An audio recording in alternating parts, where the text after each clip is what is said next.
Boa noite a todos. É um prazer mais uma vez estarmos juntos em mais uma atividade online da Sociedade Espírita Allan Kardec de Goiuerê, Paraná. Entidade que é filiada à Federação Espírita do Paraná através da 11ª União Regional Espírita. O tema da nossa live de hoje é o eu escondido. Por que o eu escondido? Porque, conforme esclarecimento dos espíritos, nós temos uma única vida, porém, várias existências físicas, e essas existências são solidárias.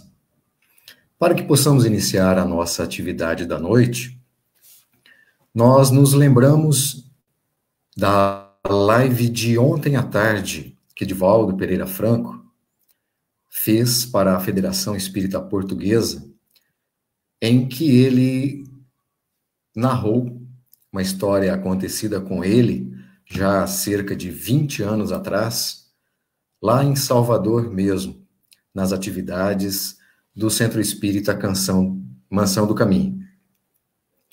E Divaldo Pereira Franco conta que estava numa atividade em que ele iniciou por volta das 18 horas, atendendo várias pessoas, e já lá por volta de 1h da manhã, ele vê adentrar um senhor e mais atrás uma jovem ladeada por duas pessoas, por dois homens.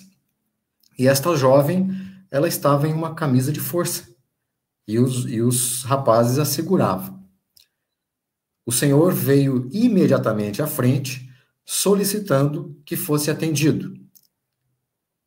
E Divaldo o cumprimentou e disse qual era o problema, e ele falou que era com a filha dele.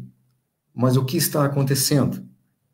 Ela está louca, e eu preciso ser atendido com urgência. Divaldo pediu a ele, então o senhor aguarde um pouquinho, porque eu tenho outras pessoas para atender. E estou aqui desde as 18 horas. Não, mas eu não posso. Ele ficou um tanto quanto irritado. Mas, depois de um bom tempo, acabou aquecendo e ficou aguardando. Depois de 2 horas, 2h30, Divaldo atendeu. E ele disse que a menina já estava naquela situação havia 8 meses e que, em sua família, os casos de esquizofrenia eram muitos. Inclusive, uma tia dele acabou morrendo por conta da esquizofrenia. E ele tinha receio que acontecesse a mesma coisa com a filha. E achava que a esquizofrenia na sua família era algo hereditário. E que ele teria passado para a filha. E disse para Divaldo que se realmente era isso, se Divaldo confirmasse essa sua teoria, ele iria matar a filha e cometer suicídio. Divaldo, então, pediu a ele que abrisse uma folha do Evangelho, o que ele fez, depois de muito relutar, perguntando se era realmente necessário aquilo, se não tinha que se partir imediatamente para o atendimento. E Divaldo, não, preciso ler. Fez a leitura. Divaldo, então, fez uma prece. E depois desta prece, conversando com o Senhor, pediu que fosse tirada a camisa de força da moça. E o homem disse, não pode. Ela vai fazer a maior bagunça aqui. Ela vai agredir o senhor. E Divaldo disse simplesmente, o problema aí é meu. Pode ficar tranquilo. Aqui é a casa de Jesus. E na casa de Jesus, ninguém é atendido, amarrado, à força. E assim foi feito. Desamarraram a moça e ato, incontinente, assim que se viu desamarrada, ela levantou os punhos e partiu para cima de Divaldo. Mas Divaldo já havia visto um espírito que a acompanhava, um jovem também. E neste momento, Divaldo lhe perguntou: o que você quer, meu jovem? O pai, então, interviu e disse: Divaldo, ela é uma moça. E Divaldo, então, pediu para o pai se acalmar, que ele estava cuidando da situação. E aí, Divaldo começou a conversar com o espírito obsessor e a moça ficou ali parada, deu aquela estacada. E ele lhe disse que o nome dele era Celso e que era afilhado do pai da moça, que a sua mãe desencarnou e ele então foi morar com o padrinho. Só que o padrinho, ao invés de fazê-lo realmente da família, acabou fazendo dele um escravo em sua padaria. Ele até dormia, inclusive, em uma dessas portas arrancadas que estavam no chão. E de tanto ódio que ele sentiu durante algum tempo, chegou num momento realmente em que ele acabou desencarnando por conta do ódio. Teve um infarto. E aí, depois disso, ele começou a perseguir a menina, porque não estava conseguindo atingir o pai. E dentro desses 8 meses, lá estava a menina internada, subjugada por ele. E o pai desesperado. E ele, então, conversando com este espírito, lhe convenceu de que ele estava perdendo tempo. Lembrou, por exemplo, da sua mãe. E o espírito disse que não conseguia ver a mãe. Divaldo lhe disse: mas justamente você não consegue ver a mãe por conta do ódio que você está carregando consigo. Porque a sua mãe, ela está numa outra frequência. É um espírito já um pouco mais elevado. E você não está conseguindo encontrar por conta disso. E aí ele comentou com Divaldo que se porventura ele conseguisse ver a mãe, ele deixava a menina. E foi neste momento, então, que a mãe conseguiu aparecer para ele e ele se jogou nos braços da sua progenitora. E aí, transcorridos mais alguns momentos, a progenitora levou Celso com ela. E então, Divaldo se dirigiu novamente ao pai, que naquele momento em que, quando soltou a menina, o que ele fez? Se afastou e já ficou perto de uma porta, porque conforme o acontecido, ele iria sair correndo. Divaldo então pediu para que ele se aproximasse e pedindo para que levasse a sua filha para casa.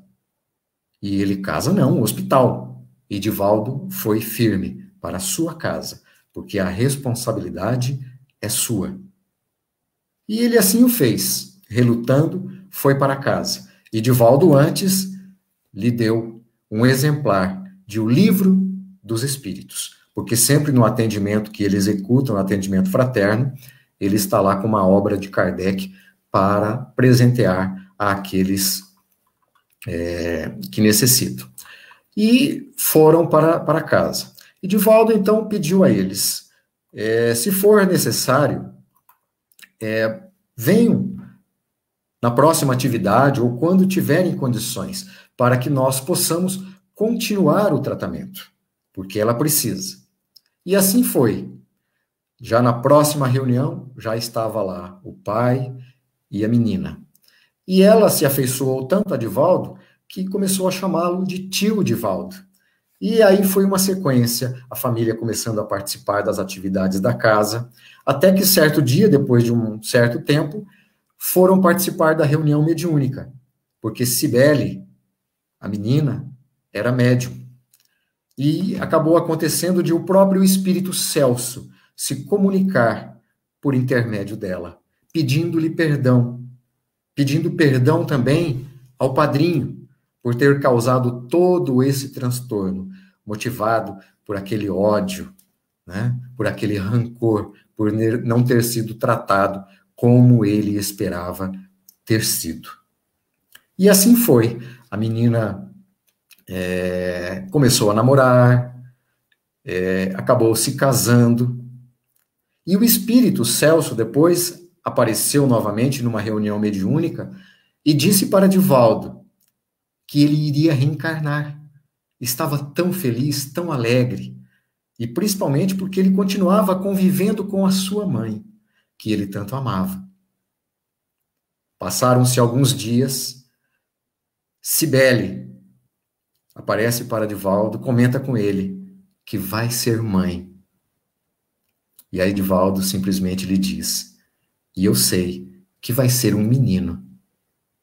Ou seja, Cibele iria receber Celso como filho.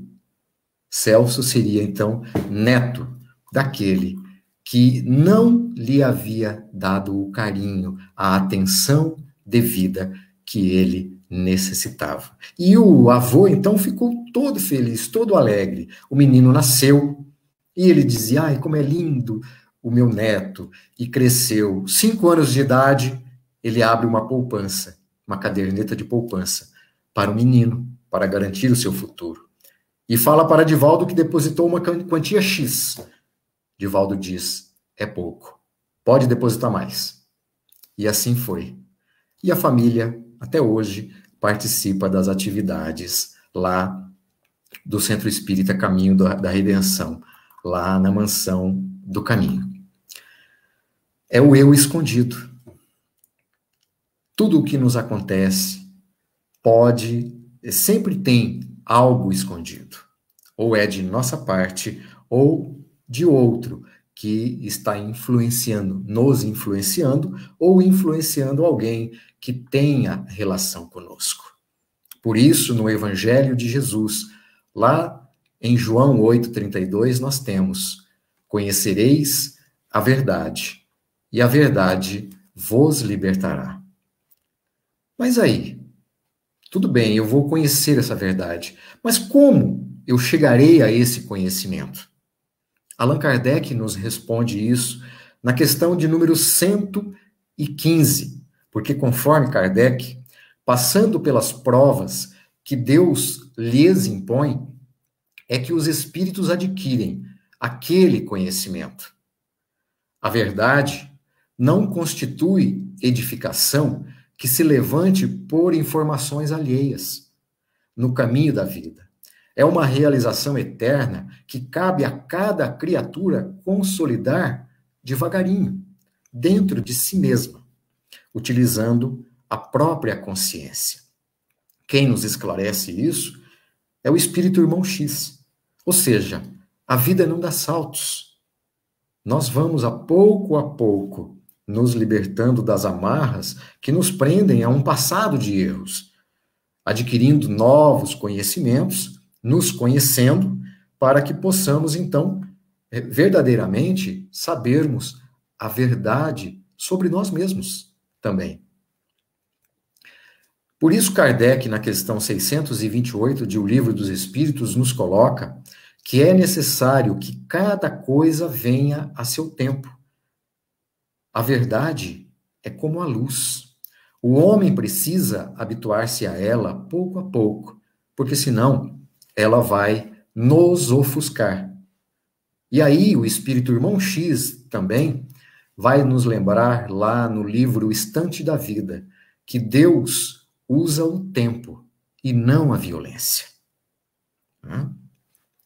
E um fator que entra nessa situação e que nos causa, né, que pode nos causar aí, atrapalhar esse conhecimento, mas que é necessário para que nós não compliquemos a nossa existência, é o conhecimento, é o esquecimento do passado.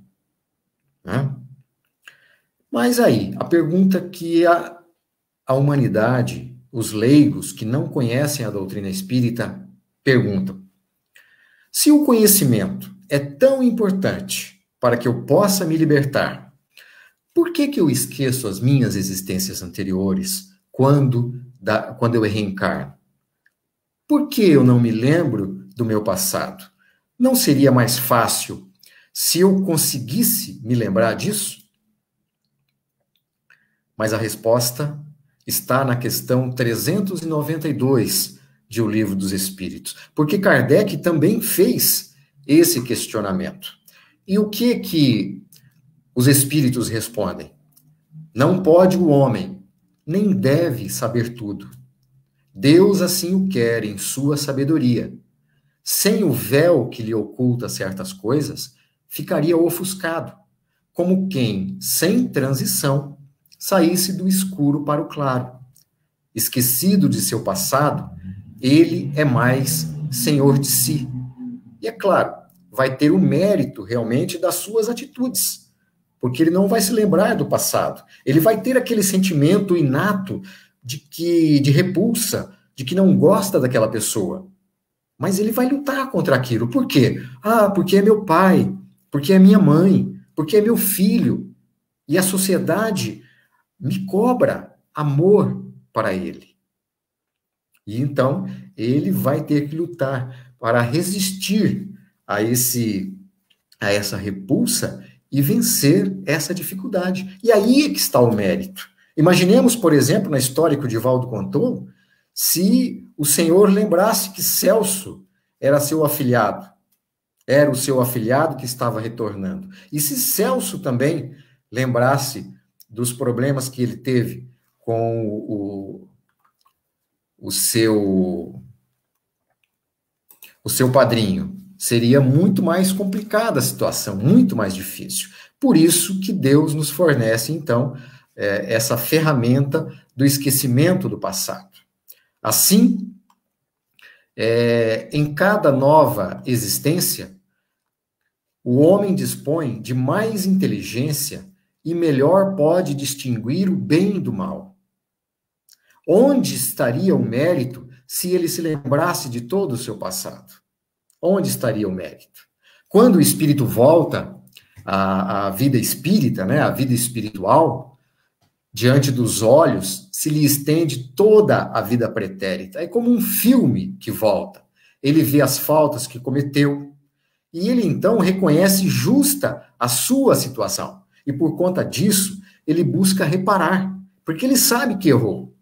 E, assim, ele vai escolher provas análogas, provas parecidas às que ele enfrentou, às lutas que ele considere realmente apropriadas. E ele pede, então, espíritos que o possam ajudar nessa caminhada, para que ele possa, então, reparar as suas faltas. E essa ajuda vem. Ela vem numa espécie de intuição, vem através do pensamento. É a voz da consciência que vos fala. Isso está na resposta à questão 393 de O Livro dos Espíritos. E assim nós temos, principalmente, o nosso anjo da guarda, que é um espírito mais elevado que nós e que vai nos intuir para que nós possamos resistir ao mal e fazer o bem.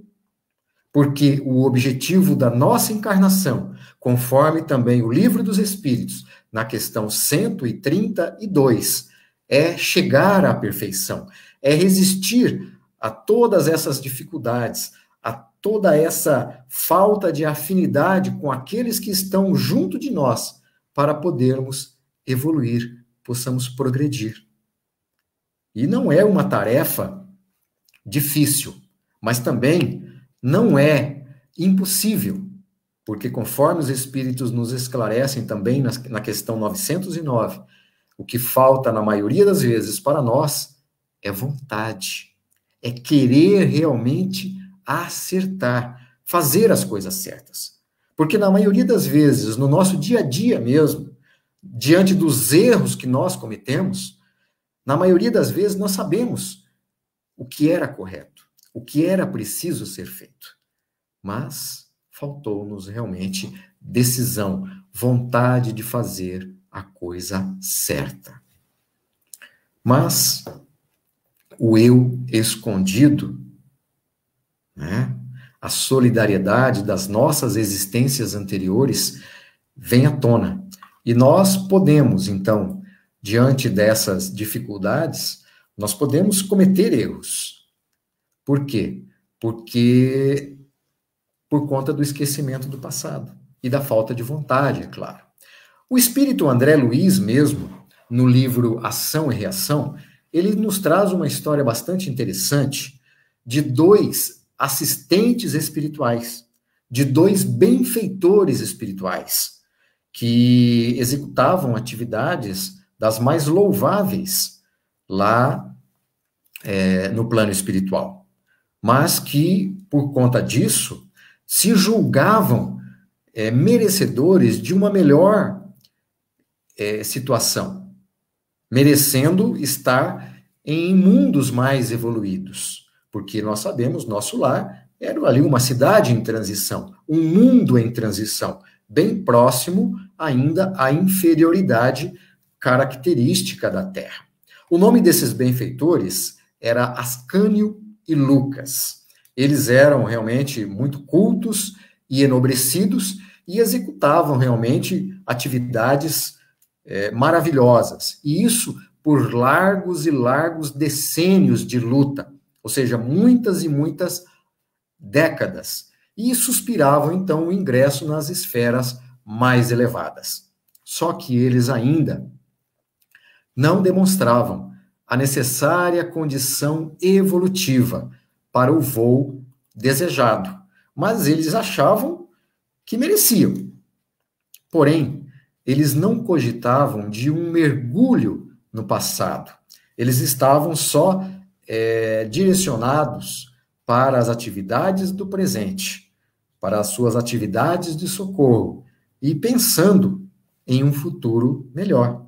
Não cogitavam de o passado. Então, eles acabaram fazendo um ofício para a diretoria geral, solicitando, então, uma reunião, né, um encontro, para que pudessem, então, discutir sobre isso. Pediam, então, um pronunciamento da direção geral. E a direção geral, então, depois de um tempo, chamou-os para um exame devido. E aí, o que foi feito? Foi-lhes trazido, então, a memória a períodos mais recuados no tempo. As suas fichas de observação foram extraídas. E muitas conclusões, então, surgiram à tona. Ascânio e Lucas, eles realmente possuíam créditos muito extensos, adquiridos em quase 5 séculos sucessivos de aprendizado digno nas estações de serviço espiritual. 5 séculos, gente. 500 anos de trabalho ali edificante. Mas, no entanto, porém, todavia, em atividades do século XV, essas atividades, quando vieram à tona, lhes impuseram dolorosa meditação. Por quê? Porque vieram cenas de ominoso delito praticado por eles, lá em 1429, logo após a libertação de Orleans, quando eles formavam no exército de Joana d'Arc, que libertou ali a cidade de Orleans do cerco dos ingleses, que queriam dominá-la. E Joana d'Arc conseguiu, então, vencer os ingleses. E depois disso, para que eles tivessem, então, fossem melhor considerados ali pelos companheiros, eles acabaram empurrando em um precipício 2 companheiros. Empurraram lá num precipício. E aí acabaram se embriagando nas honrarias que lhes valeram por conta daquele ato, né? O que é realmente até triste, né? Ser honrado realmente por conta de uma atividade como essa. Mas era aquele momento da história. E eles acabaram, então, né, sendo muito bem considerados. Só que essas honrarias acabaram lhes rendendo realmente imersões nos depósitos da consciência, né? E então eles acabaram sofrendo muito por conta disso. E ainda mais naquele momento. E aí, a diretoria geral perguntou a eles: vocês querem ir mais além ainda do que 1429? E eles recusaram. E, ao invés disso, solicitaram o retorno aos campos para que pudessem, então, pagar o débito a que aludiram. E o espírito, o instrutor Druso, comentou com André Luiz que este débito, por conta do retorno deles, a carne, já havia sido quitado. E André Luiz perguntou como. E Druso esclareceu, através das atividades, tarefas no campo da aeronáutica, quando eles puderam colaborar com conhecimento nas suas atividades para desenvolver a aeronáutica àquele tempo. E eles acabaram depois resgatando o débito, sofrendo a mesma queda mortal que infligiram aos companheiros de luta do século XV. Ou seja, acabaram desencarnando em um acidente com um avião. Para se ver realmente a grandiosidade realmente das atividades. E aí, André Luiz pergunta a Druso: isso quer dizer, então, Druso, que ninguém se eleva ao céu sem quitação completa com a terra? E aí, Druso colocou: será mais lícito afirmar que ninguém se eleva a pleno céu sem plena quitação com a terra. E isso nos lembra o quê, irmãos? Nos lembra o Evangelho de Jesus. Porque lá, tanto em Lucas quanto em Mateus, nós temos uma passagem em que Jesus afirmou: eu vos asseguro que não saireis da prisão enquanto não pagardes o último centavo devido.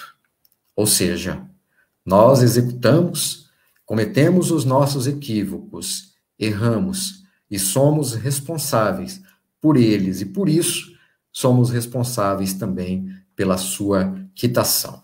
E aí precisamos executar atividades para que possamos quitar, nos redimir perante as leis divinas, porque as leis divinas, elas estão inseridas na nossa consciência, conforme a questão número 621. Por isso que também no Evangelho de Jesus o Mestre nos pede: não julgueis para não serdes julgados. Mas não seremos julgados por quem?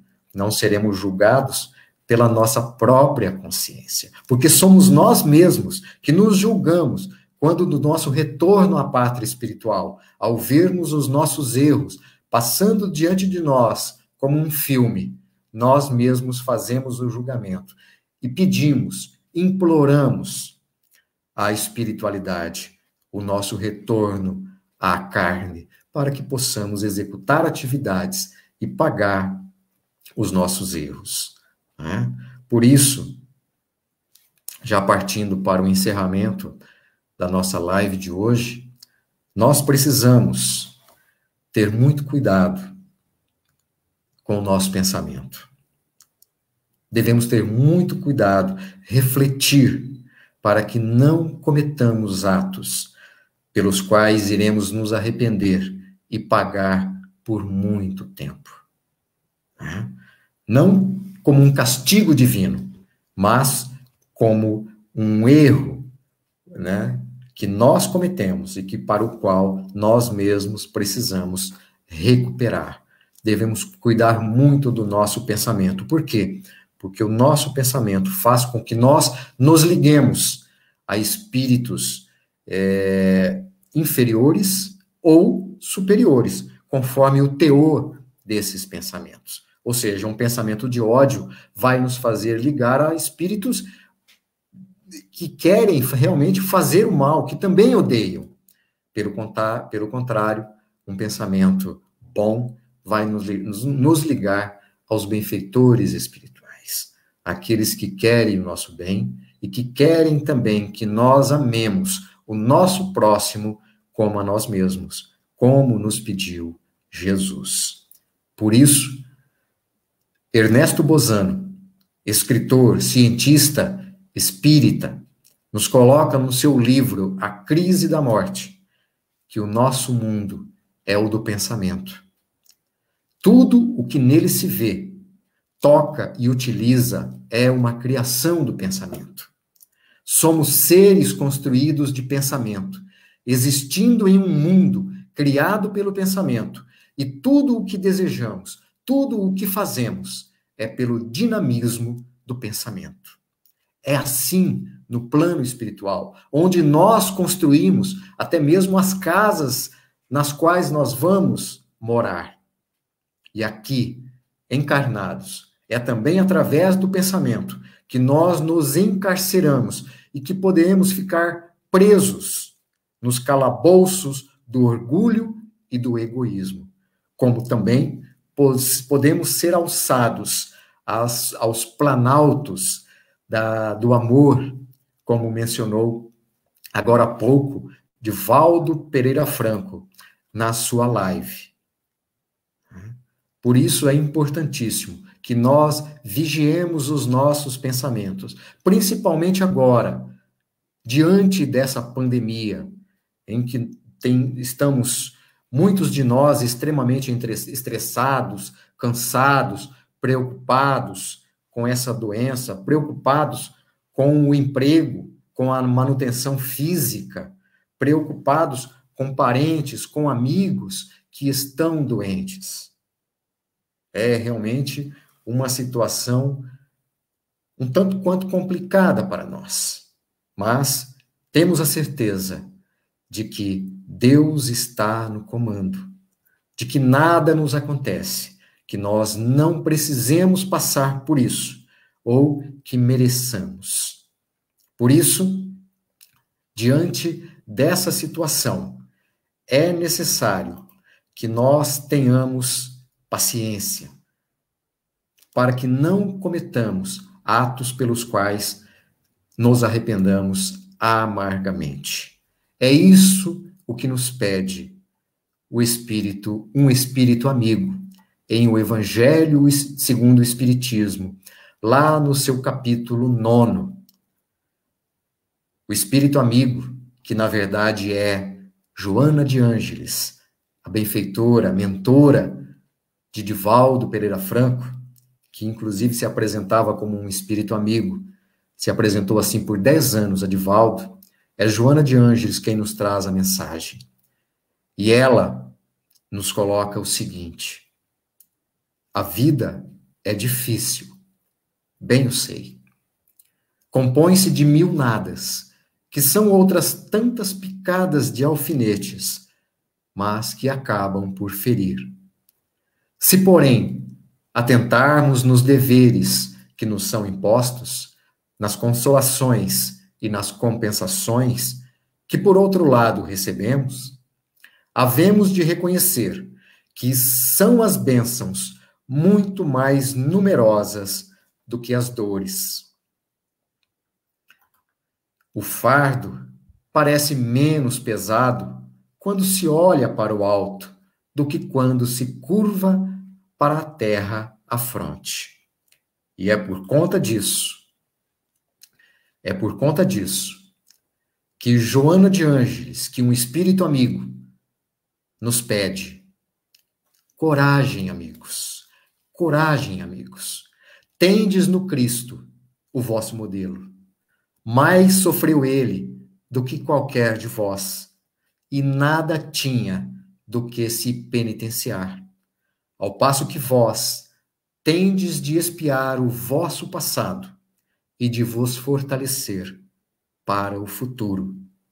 Assim, é preciso lembrar sempre que diante do eu escondido, diante de nós mesmos, que de vez em quando aparece nessa solidariedade das existências, um espírito amigo, Joana de Ângeles, nos pede: sede, pois, pacientes, sede cristãos. Essa palavra resume tudo. Agradecemos a todos pela oportunidade. Agradecemos aos queridos amigos que estão nos acompanhando pelo Facebook da Sociedade Espírita Allan Kardec, pela oportunidade do esclarecimento. Lembrando que o importante é a mensagem, não é quem a está trazendo. Porque tudo que vos apresentei está nas obras básicas da doutrina espírita, no Pentateuco kardeciano, de O Livro dos Espíritos, o Evangelho segundo o Espiritismo, o Livro dos Médiuns, a Gênese, o Céu e o Inferno. São obras que estão à disposição de todos aqueles de nós que necessitamos tanto de esclarecimento e de consolo. Que o querido Mestre Jesus possa abençoar a todos. Muito obrigado pela oportunidade e até o próximo sábado, em mais uma atividade da Sociedade Espírita Allan Kardec. Fiquem todos em paz. Muito obrigado pela oportunidade.